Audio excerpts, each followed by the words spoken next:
Welcome to my channel. Hi, hello, namaskar friends.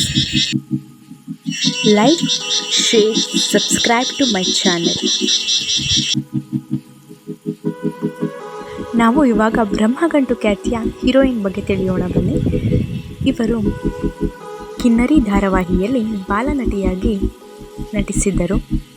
ಇವರು ಬ್ರಹ್ಮಗಂಟು ಸೀರಿಯಲ್ನಲ್ಲಿ ದೀಪಾ ಪಾತ್ರವನ್ನು ನಿರ್ವಹಿಸುತ್ತಿದ್ದಾರೆ. ಇವರ ನಿಜವಾದ ಹೆಸರು ದಿಯಾ ಪಾಲಕ್ಕಲ್.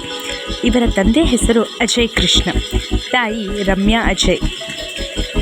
ದಿಯಾ ಮೂಲತಃ ಬೆಂಗಳೂರಿನವರು. ಇವರು ಇವಾಗ ವಾಸ್ತವಾಗಿರುವುದು ಬೆಂಗಳೂರಿನಲ್ಲಿಯೇ. ಇವರ ತಾಯಿ ಕಿರುತೆರೆಯಲ್ಲಿ ಕೂಡ ನಟಿಸಿದ್ದಾರೆ.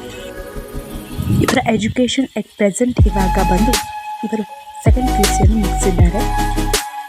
ಇವರ ಬರ್ತ್ಡೇ ಜುಲೈ 16.